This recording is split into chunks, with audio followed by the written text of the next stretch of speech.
Le développement du journal. Le président Jovenel Moïse défend sa décision de déclarer caduc le Parlement. Il décline toute responsabilité dans la non-tenue des élections l'année dernière, pointant du doigt les parlementaires qui, selon lui, n'avaient pas voté le projet de loi électorale ainsi que le projet de budget 2018-2019 dans lequel était inséré un montant de 40 millions de dollars pour l'organisation des législatives partielle. Le président Jovenel Moïse.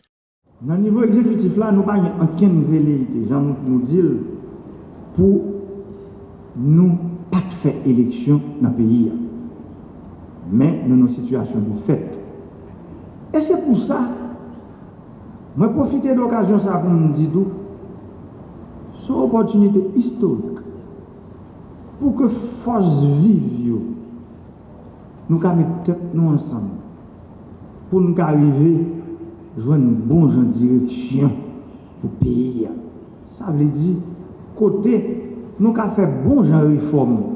Réforme sans force côté. Réforme côté, tout le monde inclus là-dedans. Ça veut dire, toute force organisée pays.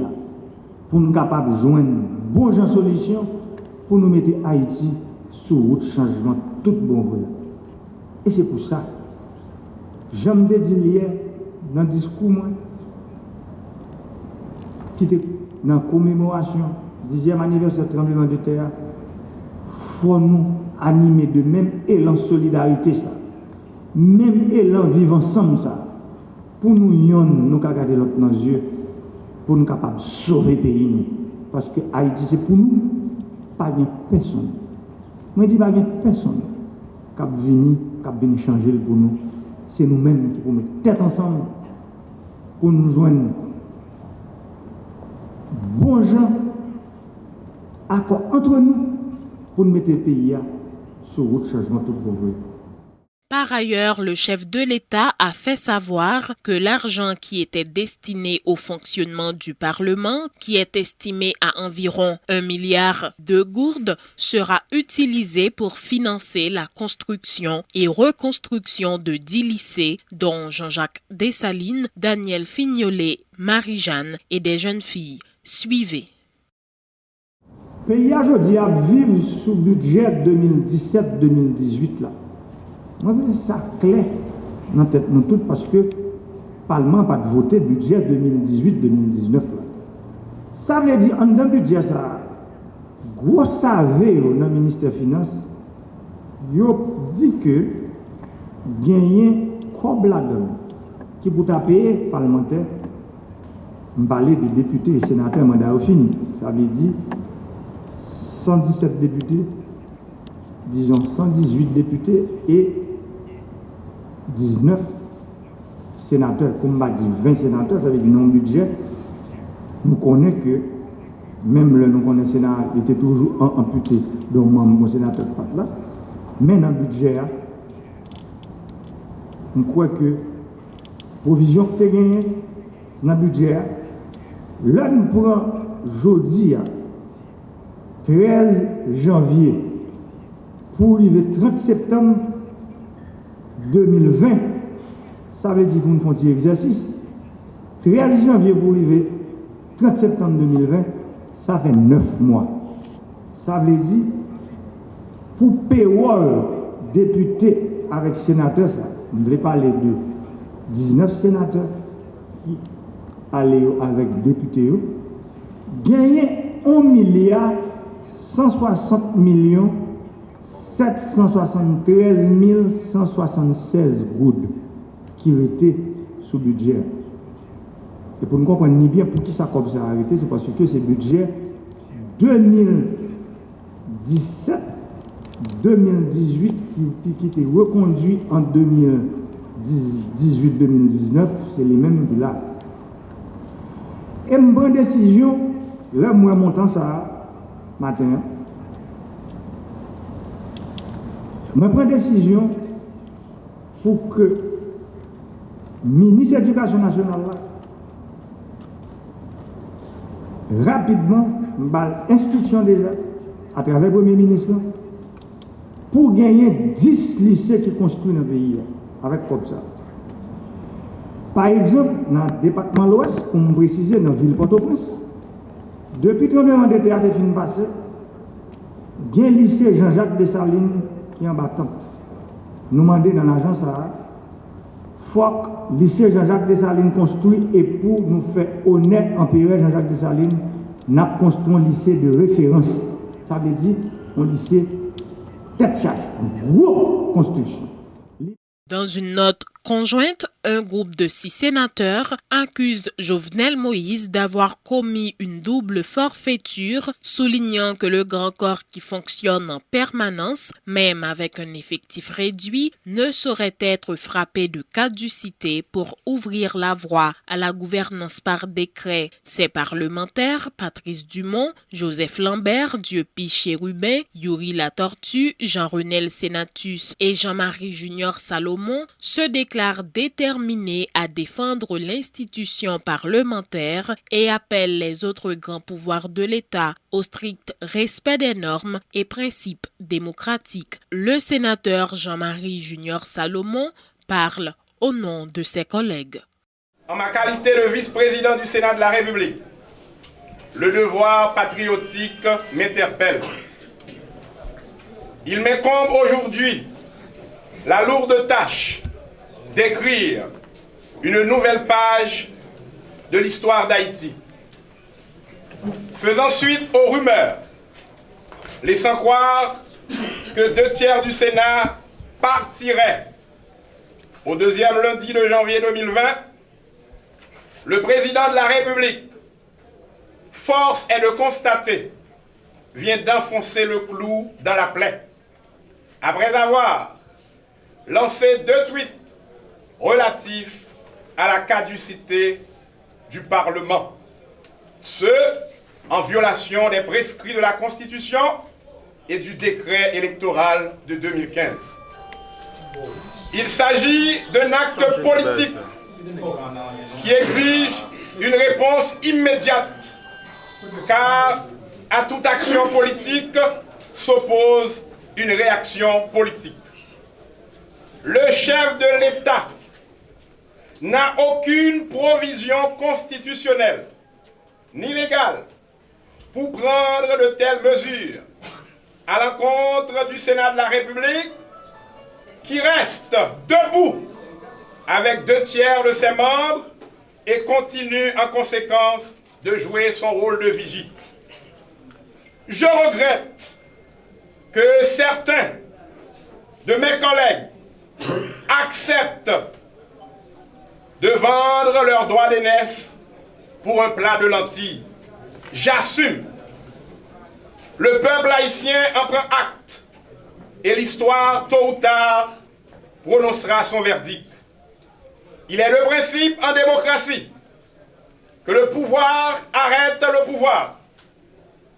Toutefois, nous venons de constater que l'indépendance et l'intégrité du pouvoir législatif sont menacées par les fantasmes dictatoriaux, autocratiques du président de la République qui, ayant agi de la sorte, attaque la jeune démocratie haïtienne dans ses fondements.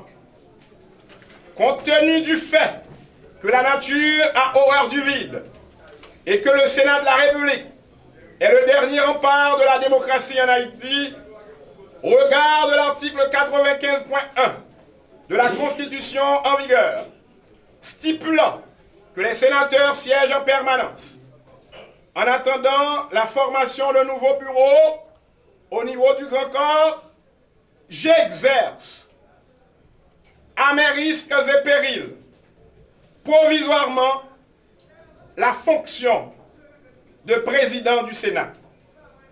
Pour la vérité et pour l'histoire, je n'ai pas violé le règlement intérieur du Sénat, encore moins la Constitution de mon pays.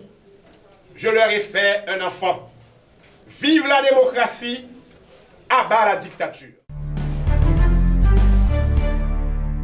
Pour le sénateur Patrice Dumont, le président Jovenel Moïse a commis une faute de vocabulaire en évoquant la caducité du Parlement. Le Sénat compte encore 19 sénateurs, a dit l'élu de l'Ouest. Pour sa part, Yuri Latortue qualifie d'illégale et d'inconstitutionnelle la décision du président Jovenel Moïse, indiquant que le chef de l'État ne peut renvoyer des élus par des tweets qui n'ont aucune valeur juridique. Il fait également remarquer qu'il ne revient pas à l'exécutif de constater la fin du mandat du pouvoir législatif. Patrice Dumont est suivi de Yuri Latortue.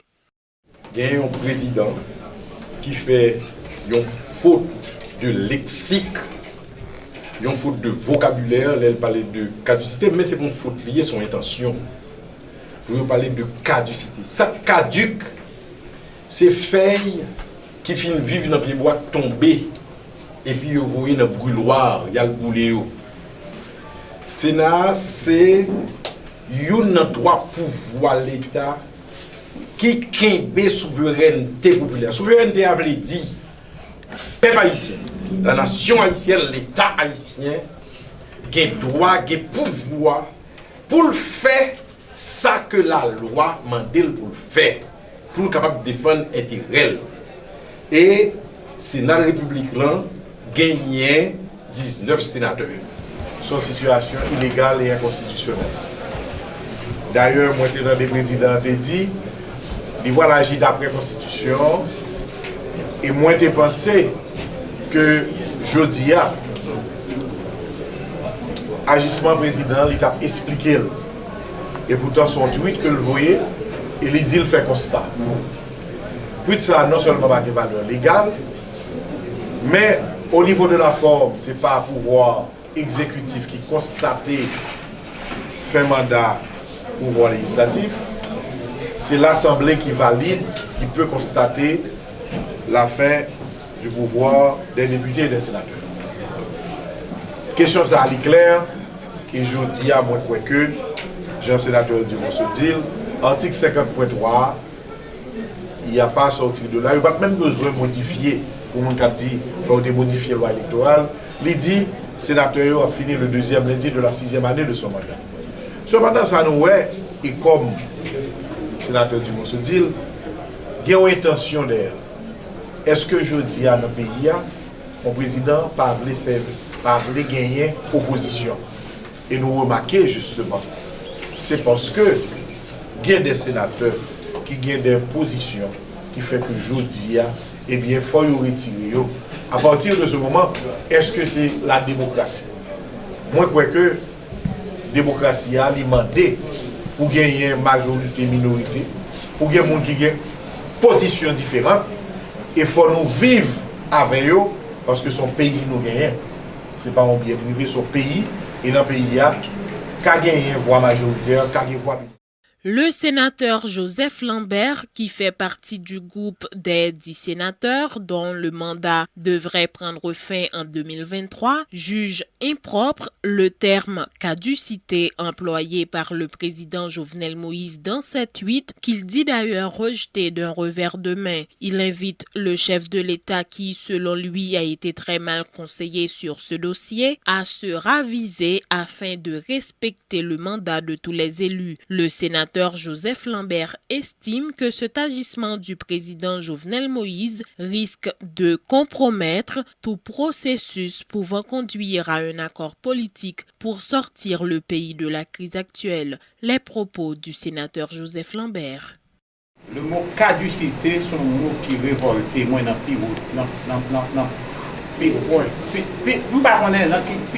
point. Dans le corps, il touche. Peut-être qu'ils ont pensé que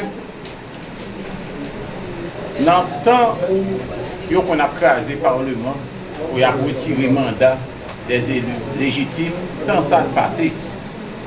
Je n'ai pas dit la Constitution consacré le mandat à tout le monde.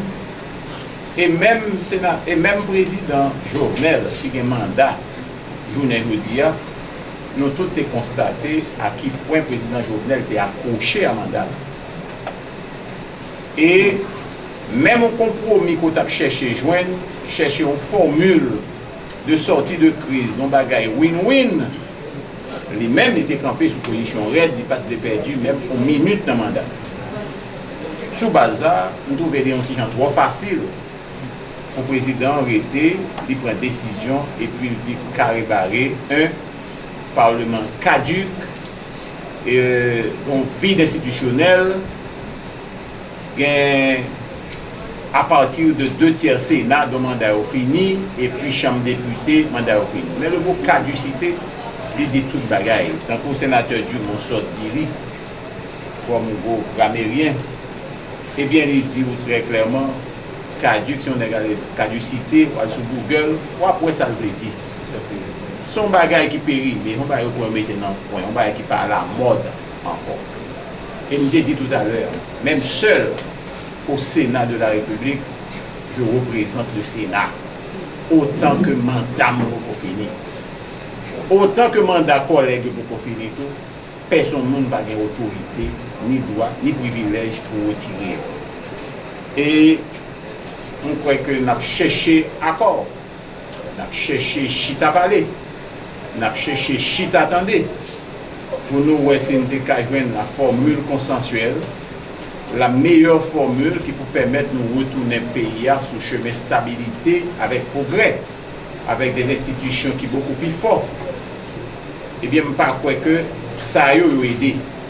Je ne crois pas que ça a aidé. Peut-être, je dis à un monde qui n'a pas de mais l'histoire retiendra que ça qui fait la journée jeudi comme acte, c'est un bagage qui est capable d'handicaper tout processus qui est capable de conduire vers ça que nous déclarons un accord véritable pour nous capables d'essayer de prendre le pays, sortir le côté d'IA et mettre le côté l'État douillet.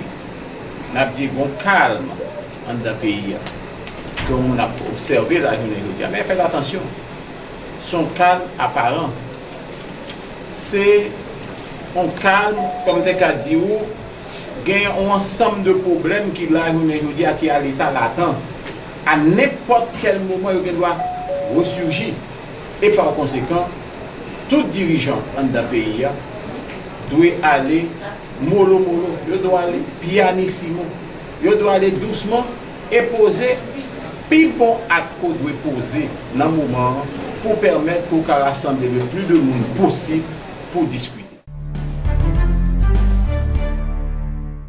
Entre-temps, le secrétaire général du Sénat, le Dr Rony Gillot, informe avoir pris toutes les dispositions en vue de l'organisation ce mardi de l'élection d'un nouveau bureau à la tête du Grand Corps, conformément aux règlements intérieurs. Nous l'écoutons. Bon, à la vérité, il faut dire tout de suite qu'il y a une impropriété de terme. Et la caducité signifie la disparition, la mort de l'institution. Tout au plus, on peut dire qu'il y a un dysfonctionnement. Et le dysfonctionnement n'est que partiel. Certes, le Sénat ne pourra pas tenir séance, parce que le quorum étant constitutionnel, pour tenir séance, il faut qu'il y ait un quorum de 16 sénateurs.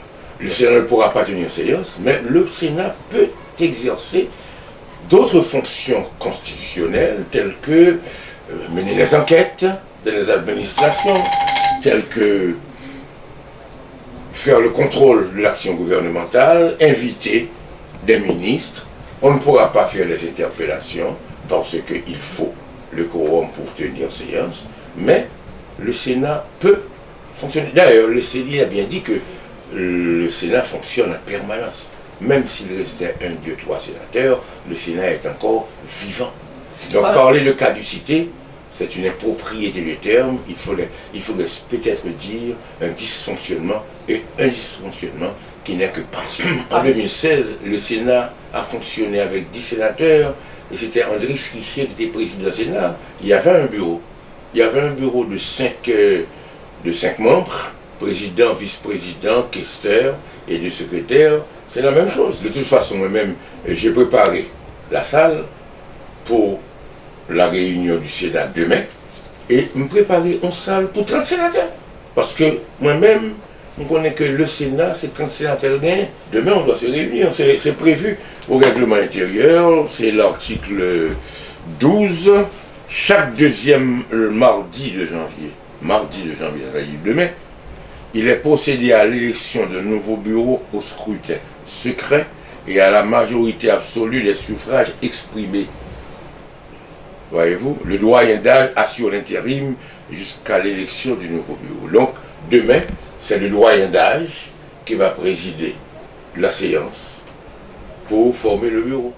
La caducité du Parlement est la preuve de l'échec de Jovenel Moïse qui n'avait pas pris les dispositions pour organiser les élections à temps, de l'avis de Maître Michel André, estimant que le chef de l'État ne peut pas bénéficier de ses propres erreurs. Pour lui, les conditions politiques sont réunies aujourd'hui pour une véritable tabula rasa. Entre-temps, des partis politiques alliés du pouvoir se sont réjouis de la décision du président Jovenel Moïse de constater la caducité du Parlement. C'est le cas notamment du Consortium national des partis politiques et du Parti haïtien pour Haïti qui en impute la responsabilité aux sénateurs et députés de la 50e législature pour n'avoir pas voté la loi électorale en vue de permettre la tenue des élections. Ils invitent le chef de l'État à prendre toutes les dispositions nécessaires pour diriger le pays en mettant en place un gouvernement fonctionnel et un conseil électoral chargé d'organiser les élections pour renouveler le personnel politique.